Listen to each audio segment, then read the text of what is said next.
Donc cela veut dire que Élie avait l'esprit, et comment dirais-je, Jean avait l'esprit d'Élie.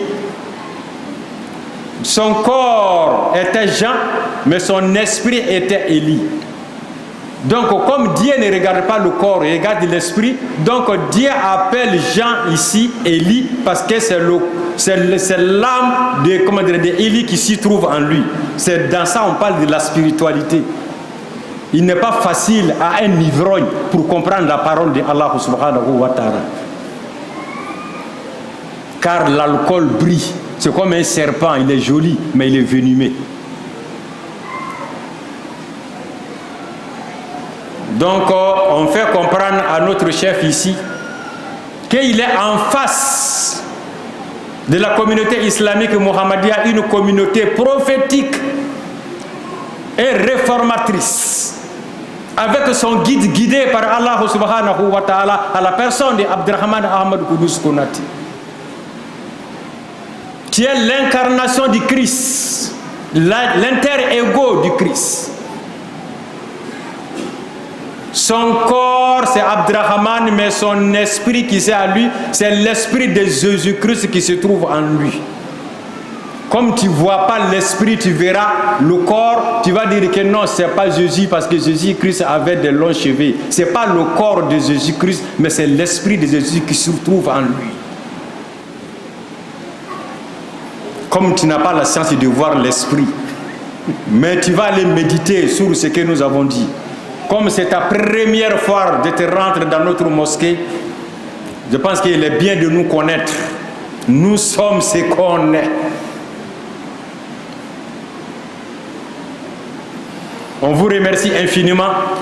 On prie pour vous. On vous demande aussi la prière parce que c'est votre moment de jeûne aussi. Mais ce qu'il y a ébaillant, vous savez, les musulmans ont jeûné, les chrétiens ont jeûné, mais le Satan n'est pas mort. Les bars vibrent, les bars vibrent. On se demande qui sont ceux qui sont dans les bars, les musulmans ou bien les chrétiens. Parce que le Satan devait mourir dans ce temps-là. Bon, nous on a achevé notre carême, notre jeûne, mais le carême des chrétiens ça continue, je pense. Donc si le Satan n'est pas mort, avant qu'ils vont finir leurs 10 jours là, le Satan doit mourir. Avant Pâques, il doit mourir. Si le Satan ne meurt pas, on a jeûné pourquoi? On gêne pour qu'on puisse savoir que le jeûne a servi quelque chose. On gêne là. Il faut quelle opération le jeûne a fait en toi. Il faut qu'on puisse savoir ça. Donc vraiment nous sommes très contents. On prie pour tout le monde. On a eu aussi des cadeaux pour nos confrères qui se trouvent dans la prison. Nourriture et des vêtements. Beaucoup d'hommes pensent que les prisonniers sont tous des malfaiteurs. Il y a beaucoup de malfaiteurs qui sont en ville ici, qui ne sont pas dans la prison. Tous les prisonniers ne sont pas malfaiteurs. Tous ceux qui sont en ville aussi ne sont pas des bienfaiteurs. Car Jean-Baptiste, on a coupé sa tête dans la prison, mais il n'était pas un malfaiteur.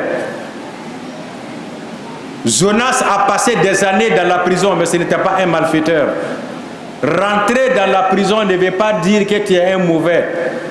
Mais les mauvais aussi sont aussi dans la prison. Mais cela ne veut pas dire que tous ceux qui sont dans la prison sont mauvais.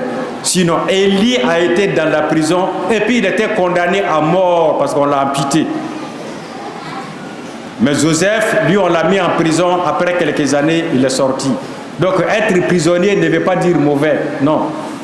Donc, le bon musulman n'a pas peur de rien sauf Allah. Il n'a peur de rien sauf Allah. Ni de la mort, ni de prison. Il a peur du propriétaire.